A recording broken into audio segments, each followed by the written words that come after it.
Токсичные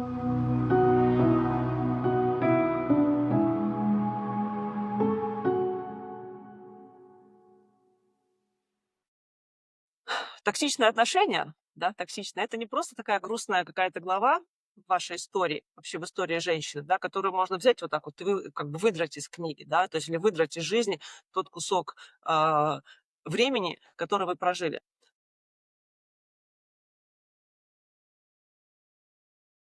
Токсичные отношения — это отношения, которые оставляют глубокий такой отпечаток, да, у нас на душе, и, собственно, вот просто выйти и забыть, да, про них не получится.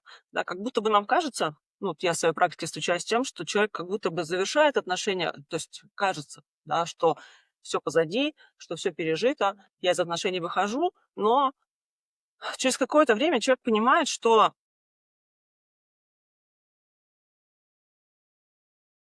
восприятие поломано. То есть, что это значит?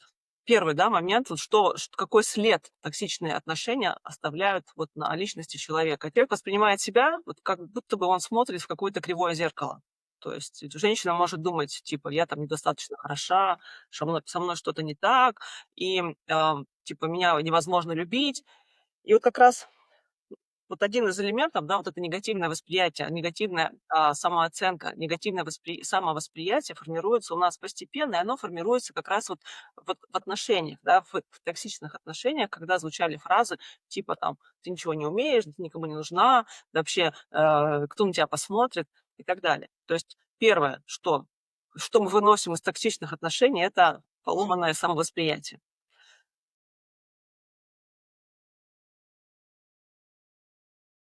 Убеждения и сценарии, да, то есть которые, как ни странно, формируются у нас также в момент вот этих вот отношений, да, и потом они могут включаться автоматически. То есть, например, когда по выходу для нас любовь кажется неким страданием, то есть любовь равно страдание, да, а чтобы, например, быть нужной, нужно, то есть надо терпеть такое отношение. И часто, когда люди выходят из токсичных отношений, у них возникает такой миф, что счастье его, ну, это не, его нет, да, что вот счастье — это просто миф.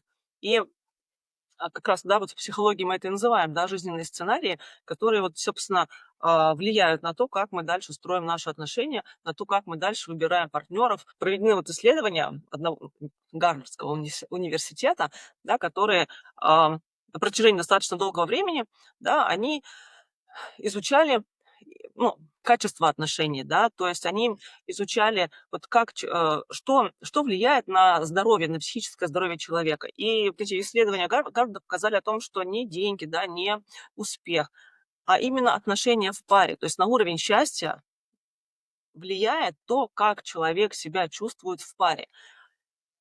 И очень обидно, как бы видно, и очень больно, вернее, видеть, когда человек прожил опыт, негативный опыт в токсичных отношениях, да, в своей жизни получил такой опыт, выходит из отношений, и он перекраивает свою картинку мира вот в соответствии с тем полученным опытом, да, и он бессознательно, человек бессознательно начинает избегать отношений. То есть он как будто бы сам себя как-то ограничивает от счастья.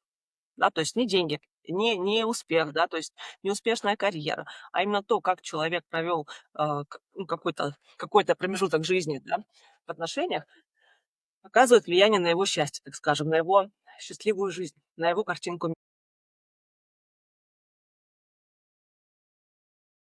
выходя из токсичных отношений, наш стиль привязанности тоже может меняться. И это очень интересно. То есть что значит стиль привязанности поменялся? Ну, например, женщина, ну, неважно, мужчина, женщина, да, один из партнеров начинает постоянно беспокоиться, что вдруг партнер уйдет, да, что я его потеряю. Или же, то есть это происходит тогда, когда я выхожу из отношений, да, то есть мне кажется, что меня могут бросить в какой-то момент, да, и я начинаю уже в новых отношениях цепляться за партнера, да, то есть поменялся мой тип привязанности. Или же наоборот, мой тип привязанности может поменяться вот ну, в обратную сторону, как избегающий тип, да, то есть когда я хочу все контролировать, и я не подпускаю партнера очень близко к себе. То есть как будто бы я вхожу в отношения, но в то же время я вот держу некую дистанцию. Вроде бы до этого было все хорошо, но после что-то произошло в предыдущих отношениях, да, и, скажем так, в новых отношениях я себя веду очень необычно. Если мы выходим из отношений, которые не экологичны, С этим, конечно же, нужно работать. И с этим нужно работать вот осознанно. Осознанно. Потому что такие вещи, как говорится, само собой не проходят. Да, в новые отношения вступаю, но что-то со мной происходит, ну, как бы не то. Почему? Потому что старый сценарий я могу нести из прошлых отношений, да, вот из этих токсичных отношений. Или же я могу нести вот эти вот страхи, какую-то неуверенность, недоверие, да, из старых отношений и проецировать их на нового партнера, хотя новый партнер абсолютно другой. Вышла ли я из них или нет до конца? Вы просто как бы отдалились физически, но эмоционально вы еще там. И вот как раз вот эти вот определенные реакции, да, то есть вот эти вот внутренние убеждения, которые у вас сформировались в тех отношениях, да, то есть то недоверие к миру, то недоверие к себе, которое у вас вот случилось в токсичных отношениях, это, конечно, надо, скажем так, переваривать, перерабатывать и заново пересматривать, ну, или одним словом, да, как мы говорим, работать с этим.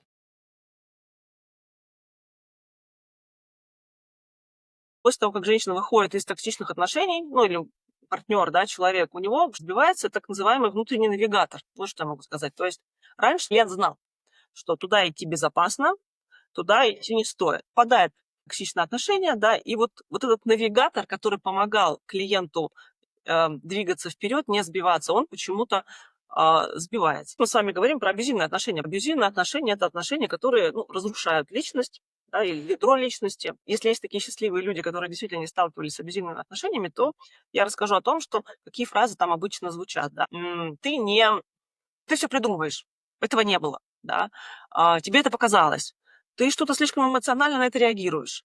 И вот эти вот фразы, которые мы слышим от своего партнера, да, то есть мы помним, что навигатор нам как будто бы показал, что в эти отношения можно зайти, ты заходишь, и вдруг ты слышишь такие фразы. Да нет, тебе показалось. А что такое? Абьюз у нас бывает физический, бывает эмоциональный. То есть психологическое насилие происходит над человеком. А если мы говорим про газлайтинг, то когда как-то человеку внушается то, что он неправильно себя чувствует. Да, то есть ему специально внушается то, что он не прав, что его восприятие реальности ну, неверно. И, собственно, когда ты находишься какое-то время в этих отношениях, ты слышишь такие фразы: да нет, ты все придумала, тебе показалось, блин, да нет, это все не так. Сначала тебе кажется, что ну, это мелочи, да, то есть, ну, подумаешь, там один раз не показалось. Но потом, когда ты регулярно это слышишь, а это происходит в абьюзивных отношениях достаточно часто, то у тебя возникает внутри ощущение, что, блин, ну, действительно, что то я, наверное, ну, как это, сэмоционировала сильно, да, или, ну, наверное, я ошибаюсь. И получается, что ты как будто бы из отношений вышел, да, ты такой сидишь и думаешь: блин, вот у меня появились новые отношения, и я не знаю, я правильно делаю или нет, он вообще нормальный или нет, да, то есть мы слышим, опять же, в чатах, да, девочки, мой новый партнер себя так-то, так-то ведет, он не нарцисс случайно. То есть, понимаете, да, получается, что в отношениях абьюзивных у нас сбился компас, то есть его, нашу личность, нашу уверенность, наше доверие к себе разрушили, и поэтому уже выходя из абьюзивных отношений, и выходя из токсичных отношений, я начинаю спрашивать у мира: помогите, правильно ли я вижу мир? Помогите, что-то я не поняла. Ну, так можно, так нельзя? И вообще, у меня, по-моему, внутри все спуталось.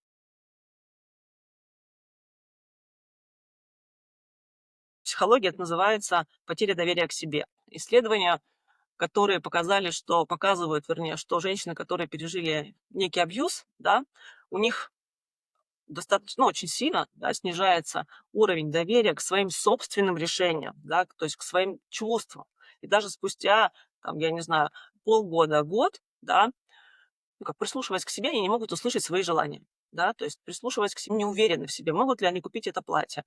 Они не уверены в том, что они хотят. То есть она хочет кофе или она хочет чай. Типа, что будет правильным, да, то есть и вот это вот доверие к себе, доверие к своим чувствам происходит потому, что внутри токсичных отношений разрушается наш вот этот вот внутренний компас, который всегда нам помогал. Заходим в отношения, все рушится. Ну, то есть его, как это, его даже, ну, как перенастраивают, что ли, или точнее сказать, его разрушают. То есть настройки сносят, скажем так, языком программирования, да. То есть нарушается, да, вот это доверие к себе. Что с этим делать? Что с этим делать? Ну, здесь первый шаг- это у нас буквально в двух словах, да, то есть это, как это, осознавать, да, что да, я была в тяжелых отношениях, да, что это со мной произошло, и да, а ну, как бы это не моя вина, так вышло. Ну, так случилось. И вот этот вернуть к себе, уверенность, вернуть к себе, как это, веру в себя, в свои чувства, в свою интуицию, в свои ощущения можно маленькими шагами. Да, вот как я уже сказала. То есть принимать маленькие решения, потому что женщина, выходящая из абьюзивных или токсичных отношений, она реально боится принимать решения. У нее просто какой-то страх, что она сделает неправильно, да, потому что до этого всю уверенность в принятии решений разрушили. Потому что говорили: "Ты делаешь неправильно, это не так, да у тебя не получится". Да, то есть я сказал, будет вот так вот. И вернуть это можно через маленькие, маленькие, маленькие решения. Там, опять же, купить какую-то кофточку, которая тебе нравится, и которую ты, не боясь, не смотря, без оглядки, да, можешь себе позволить. Не знаю, чашку кофе. Да, то есть и постепенно, постепенно вот как-то набирать обороты, да, и уже как бы финалом может быть то, что женщина, принимает решение на то, что для того, чтобы пойти хотя бы на свидание, да, то есть или наоборот не идти на свидание. Понимаете, да, о чем я говорю? То есть как будто бы, вот после абьюзивных отношений, женщинам нужна некая поддержка, причем эта поддержка может быть со стороны подруги, со стороны психолога, со стороны коуча, да, для того, чтобы кто-то смог ей сказать о том, что ты можешь себе доверять, и все твои решения, они правильные, да. То есть и ты, только ты знаешь, что тебе, важно, нужно, и, ну, то, что тебе необходимо, а не кто-то со стороны. И поэтому, конечно же, как говорится, я топлю за то, что если пережили такой стресс, да, пережили такую травму, ну, найдите человека-профессионала, который вас в этом поддержит. Примерно так.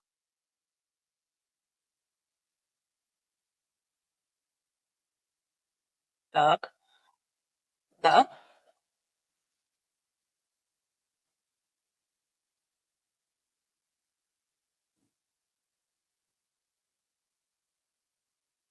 так.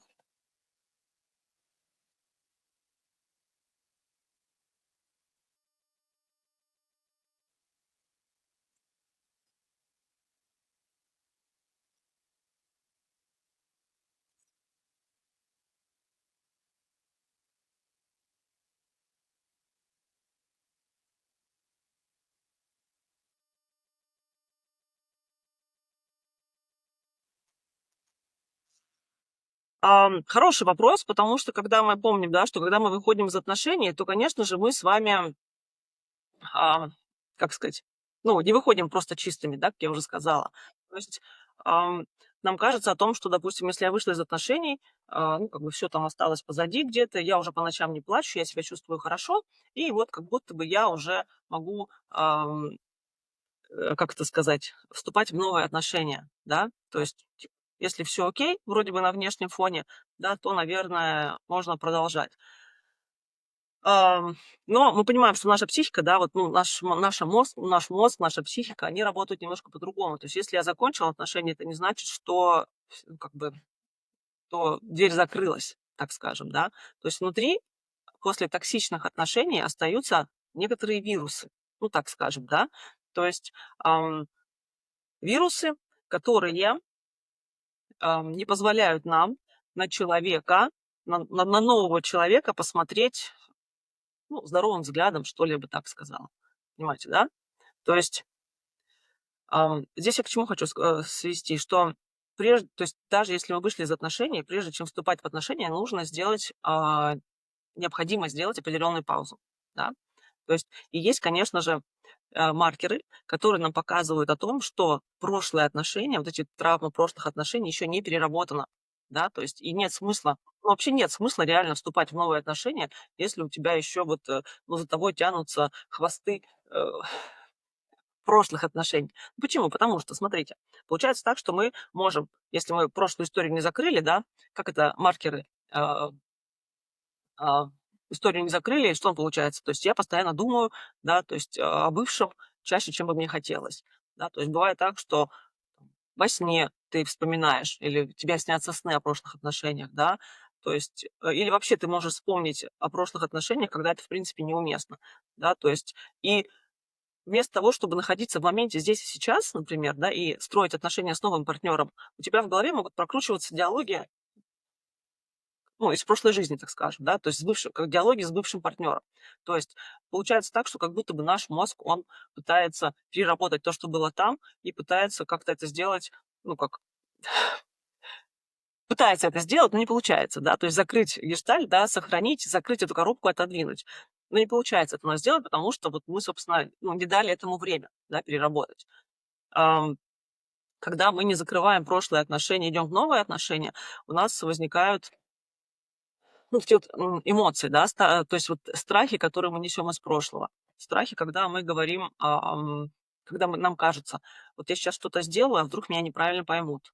Да, вдруг он, блин, сегодня так понял, как я хотела.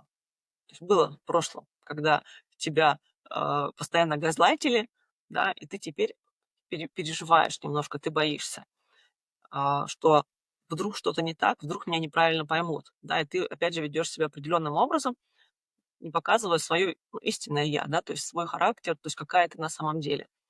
В новых отношениях ты боишься расслабиться, то есть даже если новый партнер, ему можно доверять, он, ну, отличный собеседник, да, вам как будто бы нравится проводить время вместе с ним, да, то есть ничего не предвещает какой-то беды, но внутри может пробегать такая мысль, типа, вдруг он такой же, вдруг это сейчас просто он так это, как это, конфетно-букетный период, и он себя так ведет поначалу, а потом он будет такой же. Да, то есть и возникает желание проверить телефон, возникает желание проследить, или возникает желание, наоборот, держать дистанцию с этим человеком, а не вот насладиться моментом, да, и вот не как-то новые отношения не построить по-новому. Вот этот, опять же, да, вот страх из прошлого может привести к некому такому гиперконтролю, да, или наоборот, то есть гиперконтроль и предохранение себя от боли, чтобы не повторилось того, что было в прошлом, не позволяя новому партнеру проявить любовь, заботу, ласку и внимание. Понимаете, да? То есть как будто бы реально этой угрозы нет, но мы, не закрыв прошлый опыт, тащим это все в новые отношения, и тем самым это отражается на отношениях. Вот, кстати, даже мы сейчас еще не тронули эту тему, но мне тоже хочется сказать о том, что, а, выходя из токсичных или абьюзивных токсичных отношений, наше тело, женское тело, да, мы знаем, что наша психика и тело напрямую связаны, и после сложных отношений, после выхода из сложных отношений у женщин может возникнуть бессонница, да, может как бы повыситься уровень апатии, например, да. Ты можешь либо ничего не есть, может пропасть аппетит, да, либо у тебя, наоборот, появляется жор, тебе хочется заживать, да, что-то. То есть часто бывает так, что женщина после выхода из тяжелых отношений, да, чувствует, что нагрузку, ну, то есть как не нагрузку, а там спина болит, да, то есть шея болит, я не знаю, там плечи постоянно зажаты. То есть как будто бы ты становишься такой зажатый. К тебе партнер новый прикасается, а тебе может быть неприятно, да. То есть вот и все это, конечно же, отражается на новых отношениях, когда ты как будто бы хочешь, но не можешь, так скажем, но не можешь. И вступать в новые отношения с вот этой непереработанной, с незакрытым гештальтом из прошлого нет смысла. То есть новые отношения не принесут радости, они принесут только страх и неуверенность.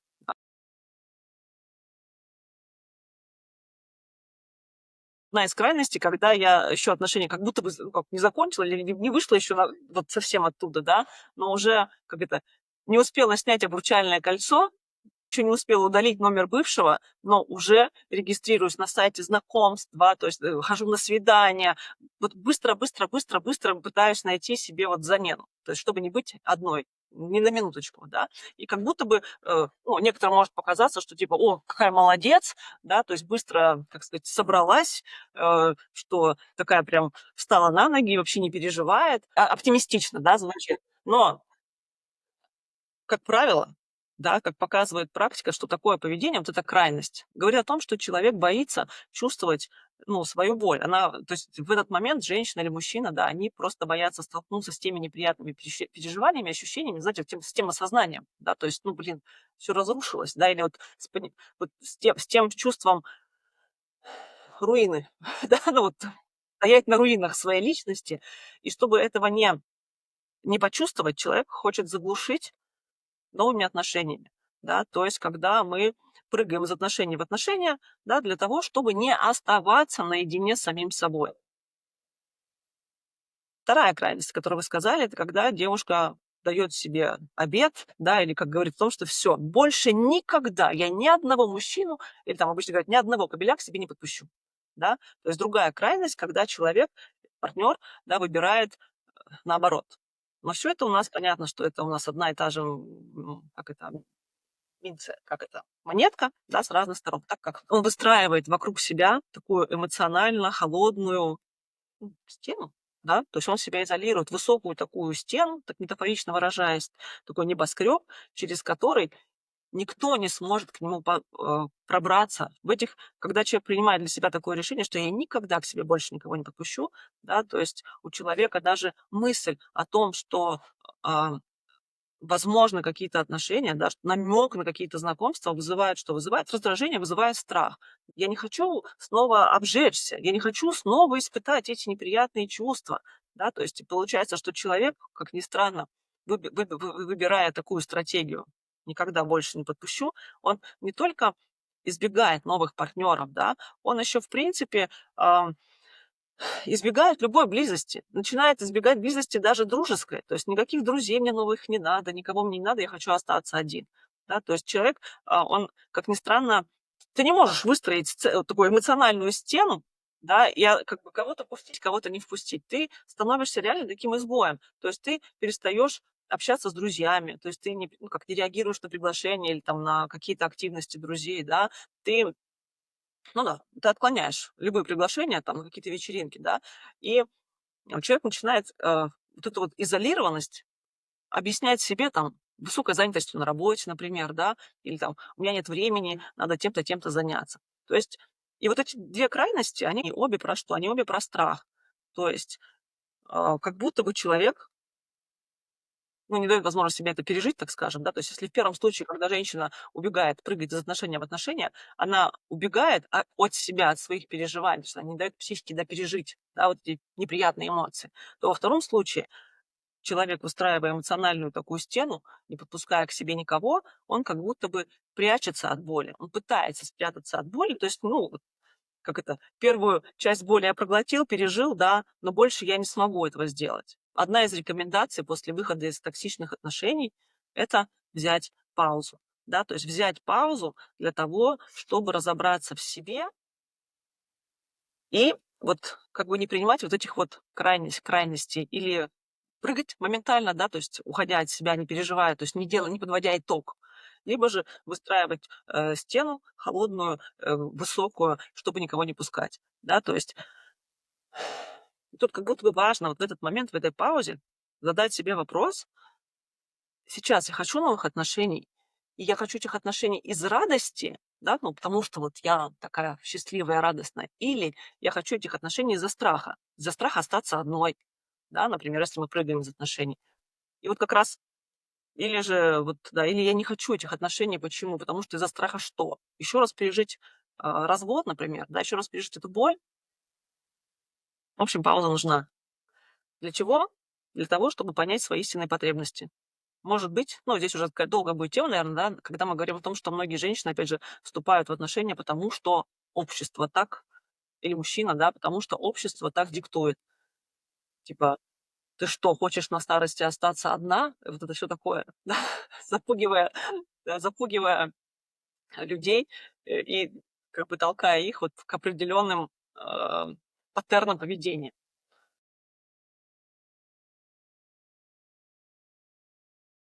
Я буду сейчас называть маркеры. Если этих маркеров нет, да, ну, как бы ставьте плюсик. Если на все 3 маркера дать плюсик, то можно. То есть вот прошло полгода, и вы все еще вспоминаете прошлые отношения. Да, то есть вы вспоминаете те ссоры, которые там были, вы вспоминаете обиды, вот вспоминаете разговоры с бывшим, да, то есть вы каждый новый день, у вас каждый новый день начинается с мысли о том, как все могло бы быть иначе, да, если бы. Вот если это есть у вас, это минус. Ну, то есть это нет. Следующий маркер – это я и мир. Когда отношения с миром, ну, продолжают оставаться напряженными, да, и постоянно ну, как-то в каком-то напряжении находишься, тебе сложно расслабиться, да, ты не можешь радоваться простым вещам, ты не получаешь удовольствие от встречи с друзьями, да, ты просто не кайфуешь от поездок, как бы праздники для тебя в тягость, вообще общение с людьми тебе, ну, тебя напрягают, да, то есть не приносят радости, ты еще не готов к отношениям. Понимаете, да? То есть тогда, если есть вот это вот с миром ты напряжен, то еще не готов. Если с миром все отлично, кайфую, приглашения принимаю, хожу на дни рождения, там, веселюсь, с удовольствием принимаю участие в различных, корпоративных мероприятиях, да, ну, окей, ставим плюсик, могу, готова. Третий маркер — это смотрим на тревогу и на апатию, на пустоту, вот на внутреннюю пустоту. Хроническая усталость, хроническая тревога или хроническое одиночество, пустота внутри. Проводилось исследование о том, что люди, вышедшие из токсичных отношений, ну, не переработав, не закрыв те отношения, да, не поработав с психологом, не восстановив вот эти руины, которые они получили, они чаще всего подвержены депрессивным состояниям, да, то есть они легко впадают в депрессию. Вот, и если, собственно, есть тревога, есть пустота, есть апатия внутри, то еще не готовы, еще в отношения не вступаем. Если же все отлично, чувствую себя хорошо, да, прошлом, как говорится, не вспоминали, вспоминаю с юмором, или я уже закрыла и делаю из этого итоги, то, конечно, мы можем уже думать про то, чтобы двигаться вперед.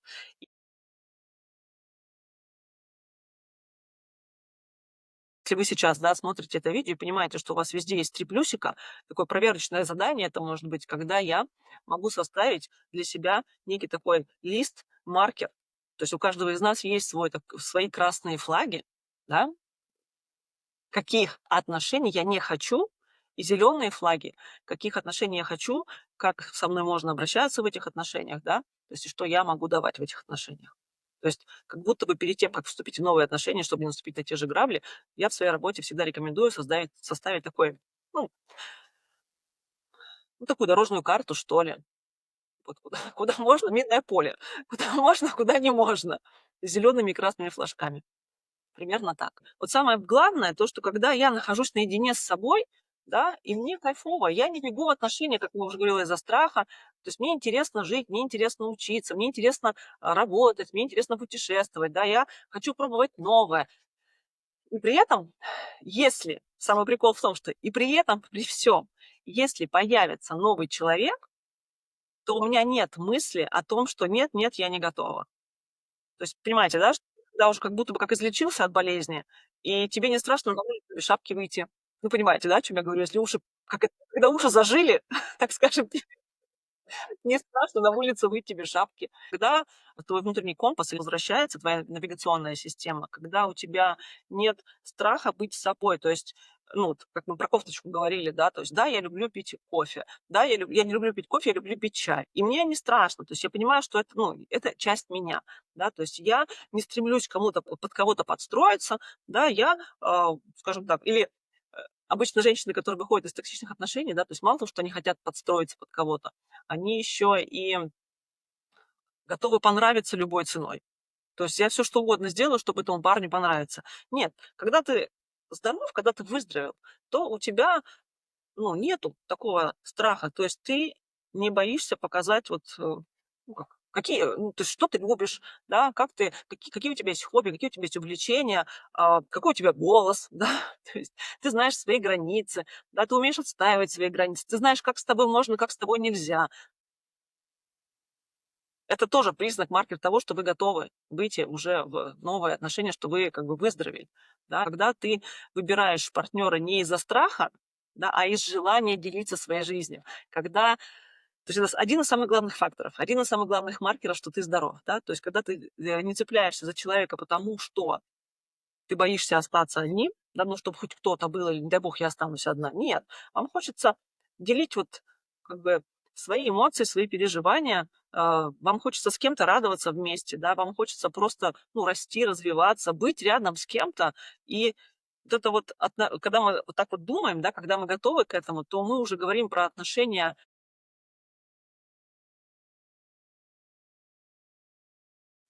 В токсичных отношениях всегда есть доминирующий и подчиняющийся, да. А мы говорим про отношения в паре на равных, когда нету жертвенности, когда нету никаких перекосов, что оба партнера находятся вот в таком кайфе, наслаждении, они как будто бы как и два друга, партнеры во всех смыслах двигаются по жизни вперед. Вот о чем, то есть когда я чувствую себя вот так, тогда я готов к отношениям, и тогда, ну, собственно, я тогда могу как бы вот дать только благословение своим клиентам на поиск нового партнера. Но на это надо, конечно же, время, да, чтобы вот вы поняли, чтобы из руин превратиться вот в ту прекрасную женщину, да, которая может быть вот действительно и опорой, и партнером, и другом, и любовницей, вот все какие только возможные как это, роли. Да, вот я обещала поделиться, как я работаю с клиентами, которые выходят из сложных отношений.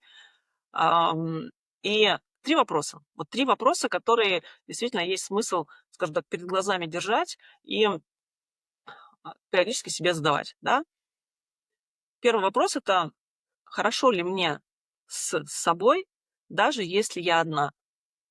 Как вы себя чувствуете? То есть это вот, ам, состояние, когда одиночество не давит, да, когда ты вот у тебя есть пространство для себя, да, когда у тебя есть пространство для твоих интересов, у тебя есть пространство для твоих радостей. Как ты себя чувствуешь, когда ты остаешься наедине?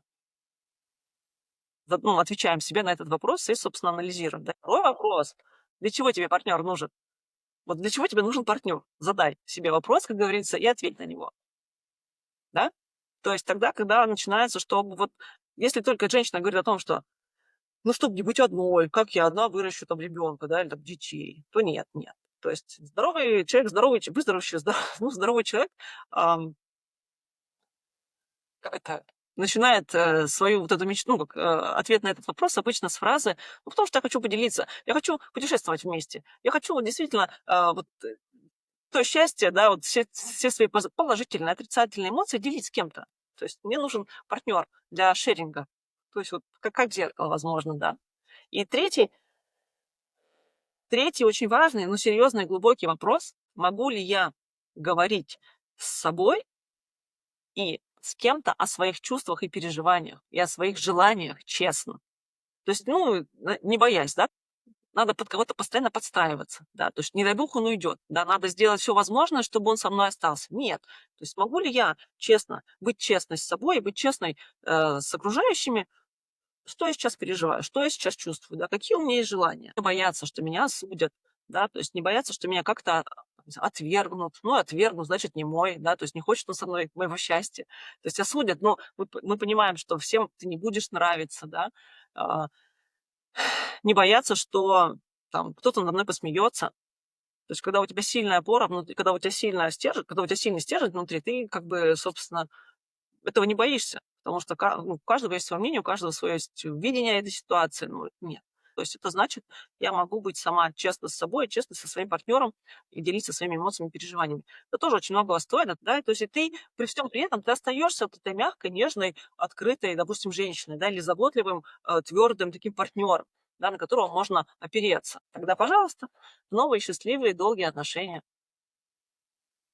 Примерно так.